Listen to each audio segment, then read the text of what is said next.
Hello ladies and gentlemen, and welcome back to my channel for another Hot Toys Avengers Endgame 1/6 scale figure unboxing and review video. Now today we're going to be taking a look at none other than the War Machine Mark 6 armor. Now I know this isn't the one that everyone wanted first right off the bat. They're all looking for, me included, the Iron Patriot. That's a big, badass, thick with 10 C's armor that I can't wait to be taking a look at, but nevertheless, this guy got released first, and in my personal opinion, is actually a really nice suit of armor. I've seen it in person a couple of times, both in this normal format and also in the Quantum Realm style colors. That one looks great too, and fingers crossed they decide to do that down the line, but either way, I've seen it, it looks great, and I can't wait to get it out here. Now, I picked up mine from toyswonderland.com. I have popped the link down in the description below. It's in stock and up for a second batch pre-order. That means the price will be a little bit cheaper if you wait a couple of months, and currently the prices for in stock and also the second batch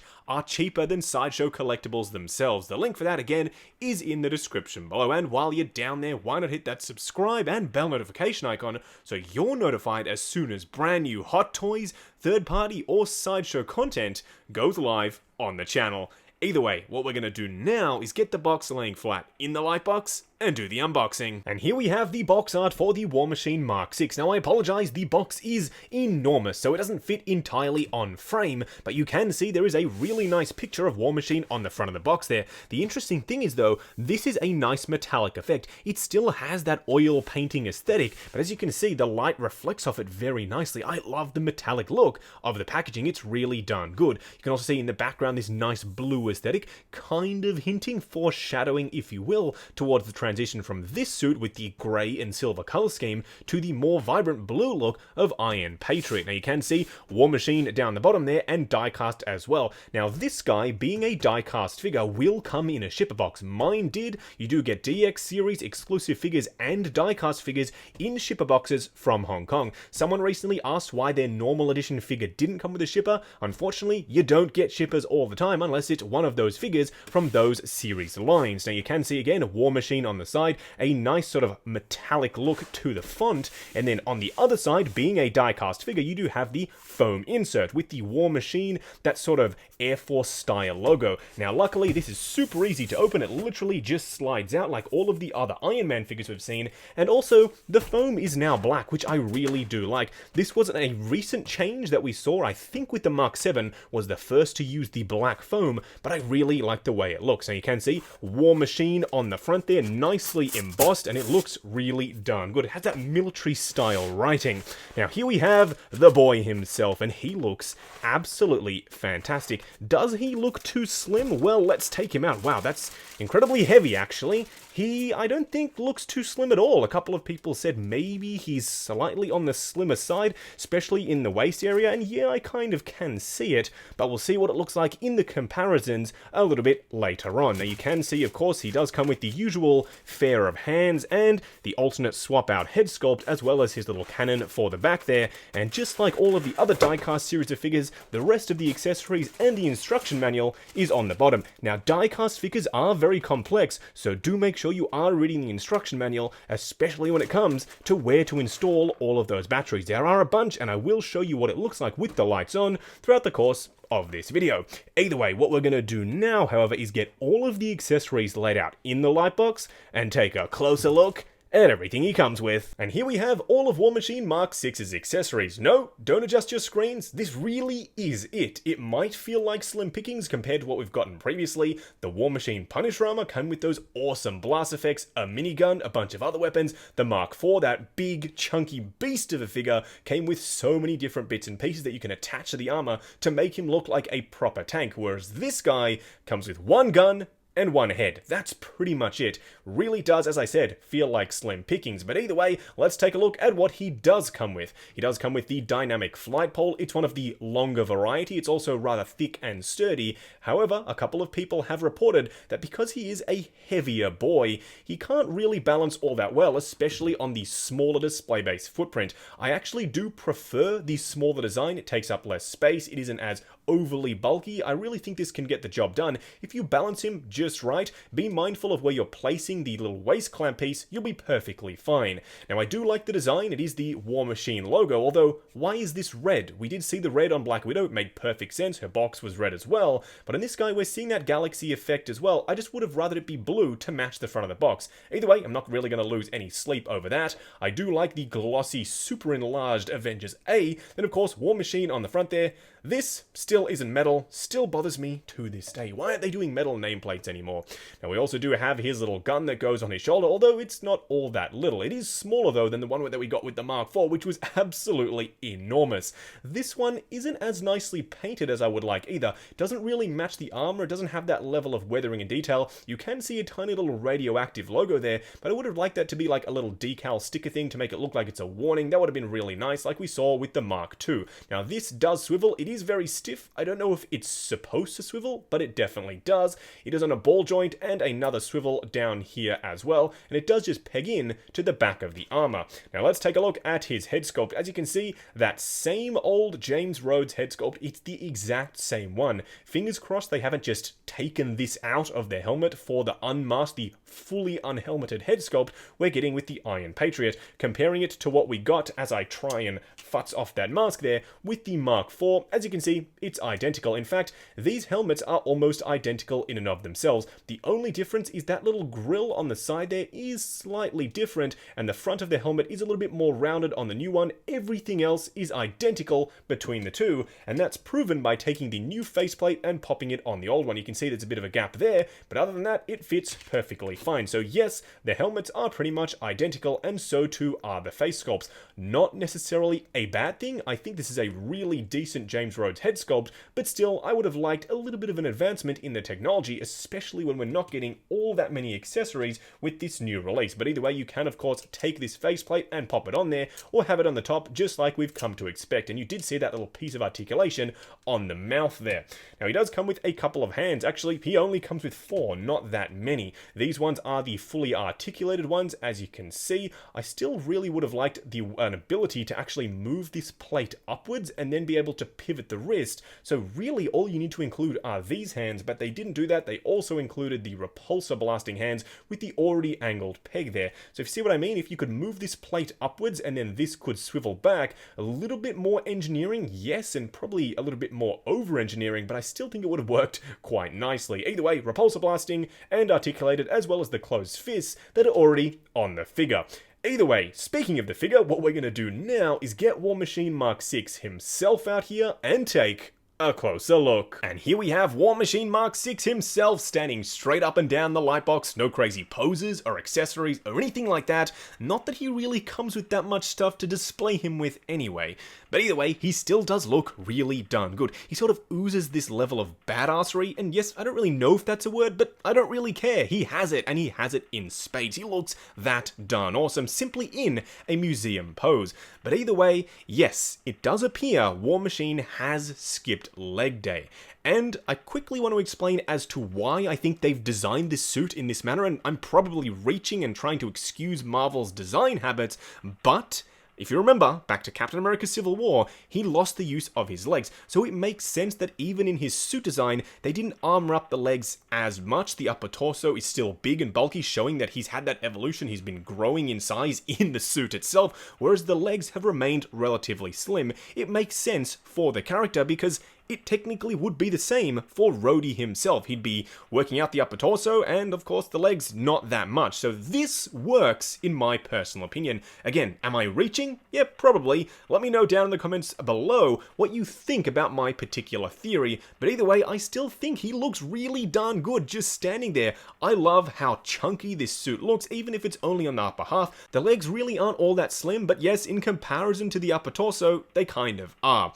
What we're going to do now, however, is punch in and take a closer look at the details. And here we have the War Machine Mark VI himself up close and personal, and of course I've taken the liberty of turning the lights on, and I have to say, this guy up close looks even better than afar. You can just see all of this awesome textural detail just comes to life. It's all over the entire suit, and you'll see that on the legs as well. But either way, let's talk about the lights first. As you can see, the eyes in the head are a really nice vibrant red. They do come across a little bit pinkish on camera, but in person they are more of a vibrant red. The The arc reactor on the chest though is actually this pinkish color in person. You can see a couple more lights picked out in red. There are actually lights in the arms, as you can see right here. You remove this inner panel and then the red lights are accessed, or the batteries at least, are accessed from the inside portion. Now I have to say, this guy is a chunky beast, at least on the upper torso. This part is super huge, super big and chunky, and it looks awesome, and it looks totally badass.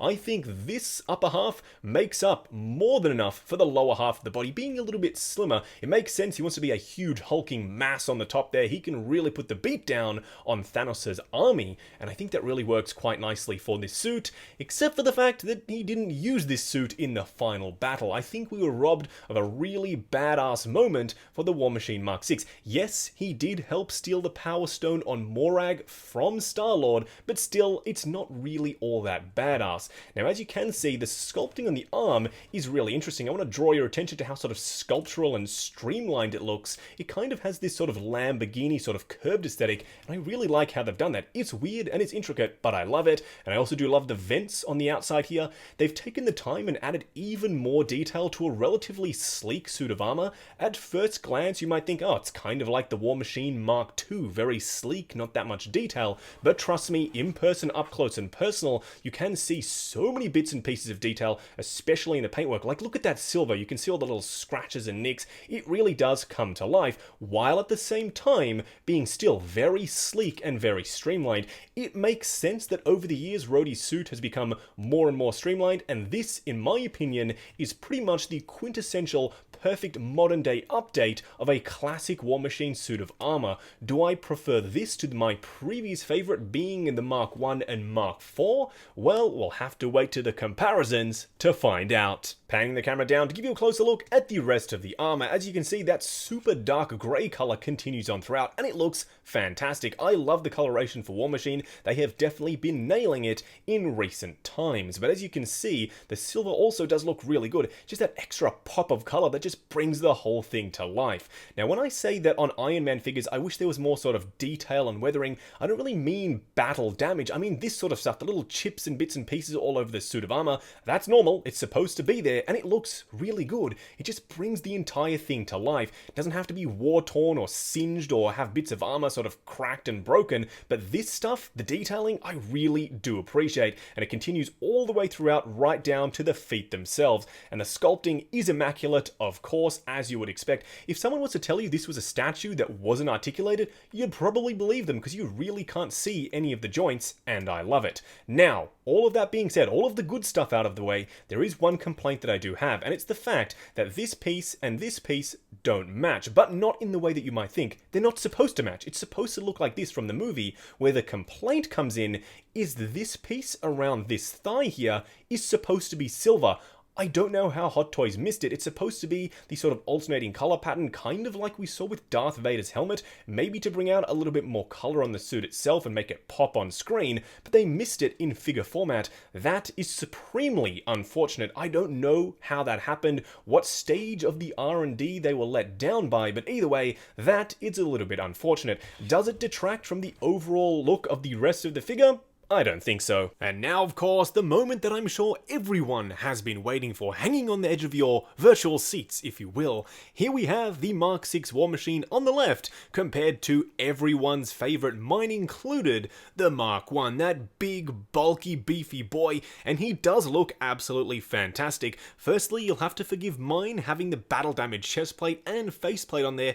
I think it makes him look even more badass, if that was even possible. But now, going back and looking at the first ever design for War Machine in the MCU, it kind of looks a bit alien, a bit foreign if you will. There's so much sort of techie detail and bulk, it looks completely different, worlds apart if you will, compared to this new one, the Mark 6.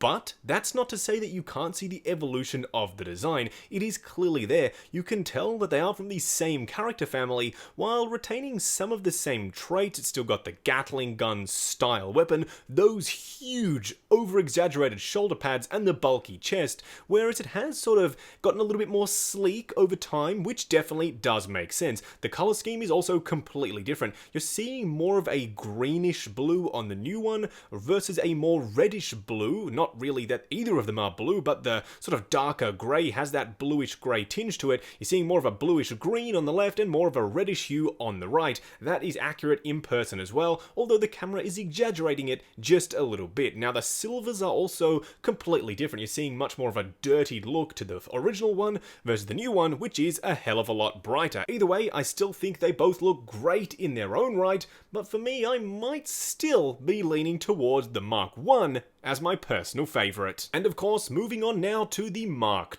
II. This one, affectionately known by me at least as the slim variant, is a lot sleeker than some of the other suits of armour.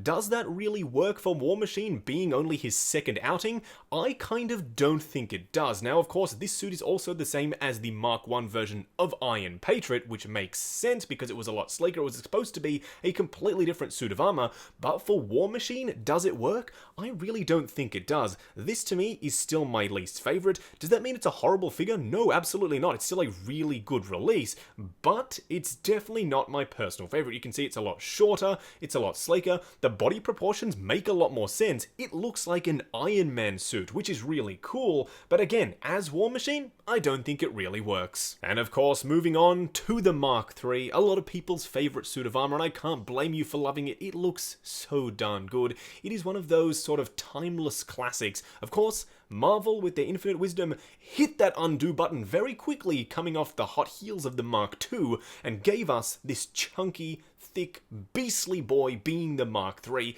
It looks excellent. I love this suit of armor. It was a nice blend of what we saw from the Mark I and also that sleekness of the Mark II, while still maintaining that look of being big and bulky. The thighs this time were also really thick compared to the new one, as you can see, a lot sleeker. So what I think they've done with the Mark VI is they've taken those big exaggerated shoulder pads, which is a sort of signature staple now for War Machine, slimmed down the lower torso to the legs, and left the upper torso quite bulky, and I explained why a little bit earlier in the video. If you skip that part, naughty you, go back and watch it. It was when we were first looking at the figure himself, but either way, I think these two look really good together. The Mark III is a little bit taller. That could be down to the stance and how sort of low I've dropped the legs, or it could just be down to the figure, the newer one at least, being slightly smaller, but whatever it is, they both look really darn good. But as you can see, the new one, just standing there at a distance even, you can see that detail. It's a lot more pronounced. There's so much more going on, especially in the lower torso,